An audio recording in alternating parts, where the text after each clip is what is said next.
बिस्मिल्लाहिर्रहमानिर्रहीम।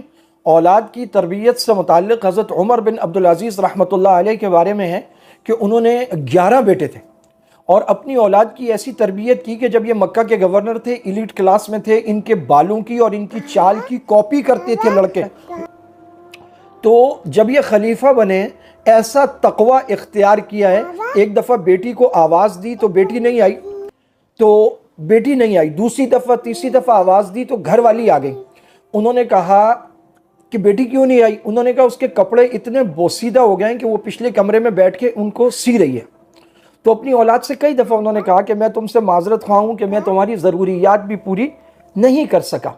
आखिरी उम्र में मरज़ुल वफ़ात में जब बीमार थे, एक दोस्त आया, उन्होंने कहा तुमने अपने बच्चों से बड़ी ज़्यादती की, तुमसे पहले जो बादशाह है उन्होंने बच्चों के लिए बड़ी बड़ी जागीरें छोड़ी, तुमने क्या छोड़ा? तो उमर बिन अब्दुल अज़ीज़ रहमहुल्लाह ने फरमाया कि देखो, मैंने उनको नेकी और तकवा सिखाया है और मैं उनको अल्लाह की सरपरस्ती में देकर जा रहा हूं, क्योंकि अल्लाह ताला फरमाते हैं वह हुवा यतवल्लस सालिहीन, कि जो नेक है अल्लाह ताला उनका सरपरस्त है। और फरमाया जब मेरी औलाद नेक बन गई तो फिर मैं फिस्क व फुजूर पर क्यों उनका मुआविन बनूं या उनके लिए बुरा माल क्यों जमा करूं। ला इलाहा इल्लल्लाह। चुनाचा हज़रत उमर बिन अब्दुल अज़ीज़ का इंतकाल हुआ, बाद वाला खलीफा आया तो उसने कहा कि मुझे उमर बिन अब्दुल अज़ीज़ जैसा दयानतदार आदमी चाहिए सूबे की गवर्नरी के लिए। तो किसी ने उनको मशवरा दिया कि उनकी औलाद और ख़ास तौर पे बड़ा बेटा ऐसा ही नेक और अल्लाह का वली है।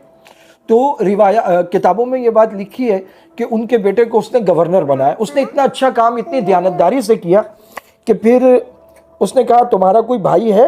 उसने कहा जी मेरा छोटा भाई है, वो बिल्कुल मुझ जैसा है। फिर दूसरे बेटे को गवर्नर बना दिया।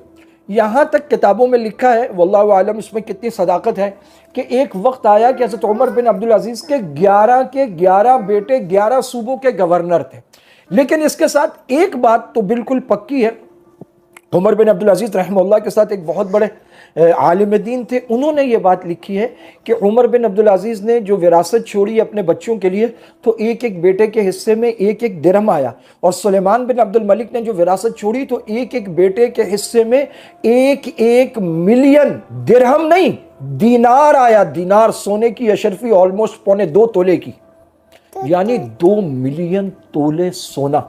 लेकिन वो फरमाते हैं कि मैंने उमर बिन अब्दुल अजीज के बेटों को एक एक मजलिस में 10-10 गुलाम आजाद करते देखा और 10-10 हजार दिरहम सदका देते हुए देखा। जबकि इसके मुकाबले में सुलेमान बिन अब्दुल मलिक के बेटों को मैंने देखा कि एक मजलिस में उन्होंने किसी का नाम रुक्का लिखा कि मुझे इतना कर्ज चाहिए।